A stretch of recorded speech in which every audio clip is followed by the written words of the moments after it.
Hello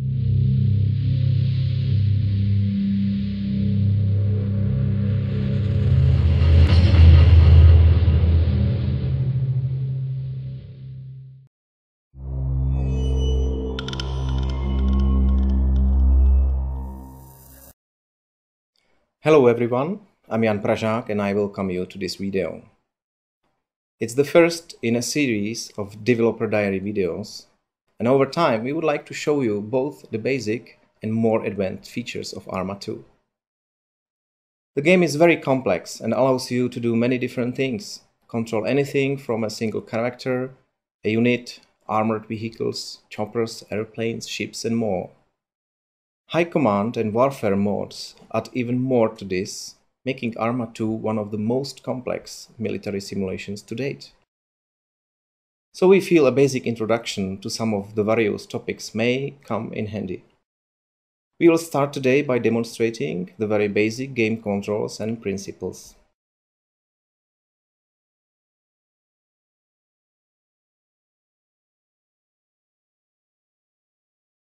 ArmA 2 looks like a typical FPS shooter. Look around with the mouse, move using the typical WSAD key configuration, and it all looks pretty standard to any FPS game. However, there are many things that make ArmA 2 quite different. First of all, it's a simulation, and at all times your entire body is present in a game. So it's not like a fake gun fixed somewhere in the screen. It's an actual character model with hands and with full body simulated within the environment, which brings with it some consequences for the gameplay. One of the many differences is that, for example, you fire from the exact position of the gun as it is in the game world. It also has some effects such as the parallax of the bullet fired to the cursor. So at close ranges this effect is significant, at distance it's not so important.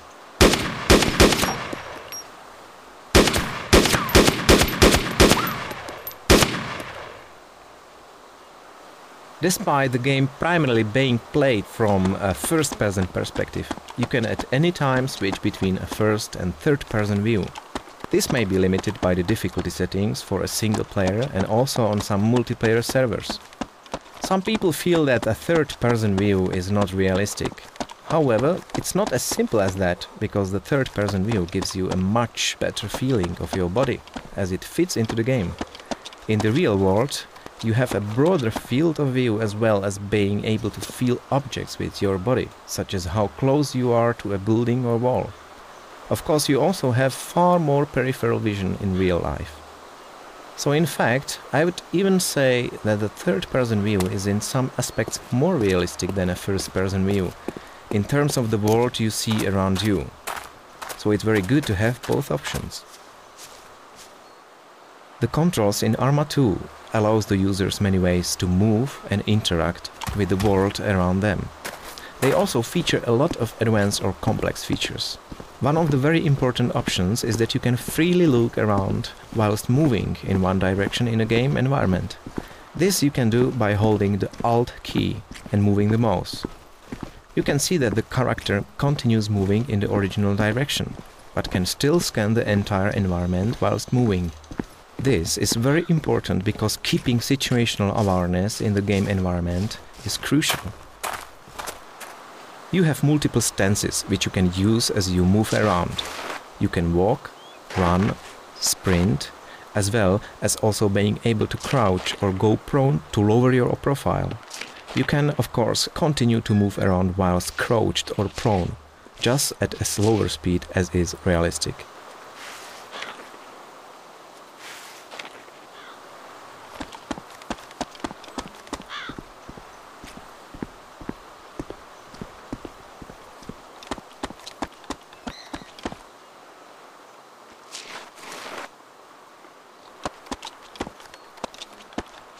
Your stance also influences the stabilization of your weapon.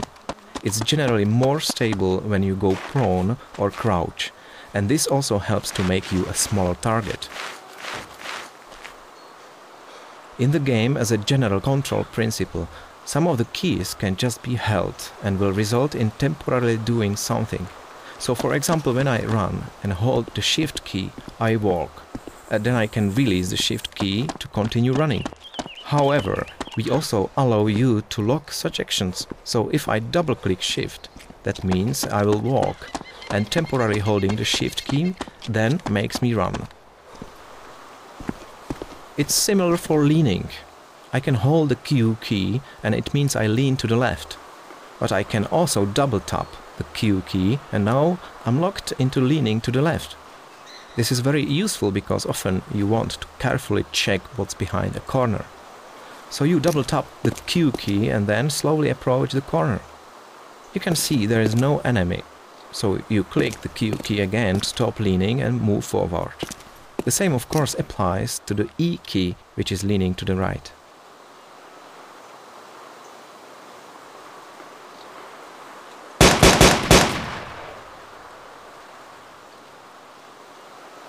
It's also possible to climb over small obstacles.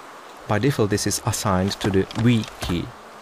This new action is very welcome in an environment because in the village of Černaros there are many small fences. We don't allow soldiers to jump because when you are in full gear there is really not much possibility to be jumping around.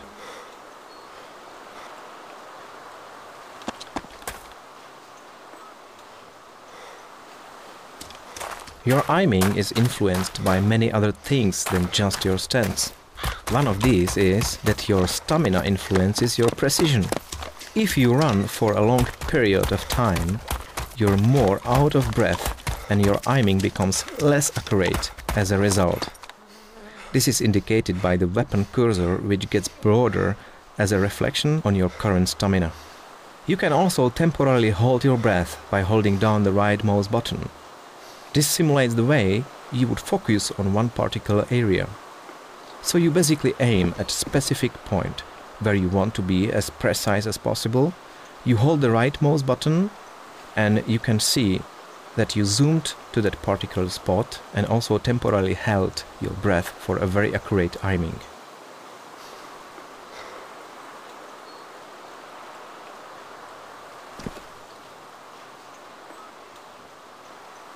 You can also see the world through either the iron sights or the optics of your gun. For that, you click the rise mode button once to bring the optics or iron sights to your eye. As with regular aiming, holding down the right mouse button allows you to zoom in and concentrate on a particular spot for very precise aiming. When you're in iron sights mode, it's not possible to run, because of course in real life you'd injure your eye if running with the iron sights close to it. Unlike our previous games, it's now also possible to reload whilst moving. It's done in a realistic way, that if you move too quickly it's not possible to reload. But when you press the reload key, the character's movement slows down and you reload your gun.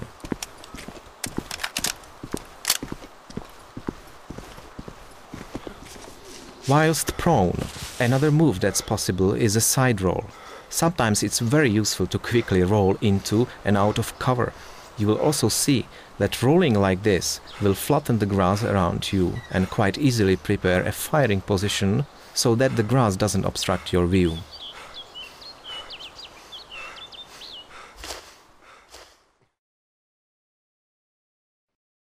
That's it for now. Looking forward to seeing you again soon. Have fun and don't forget to check our website www.arma2.com for new videos, screenshots and game updates.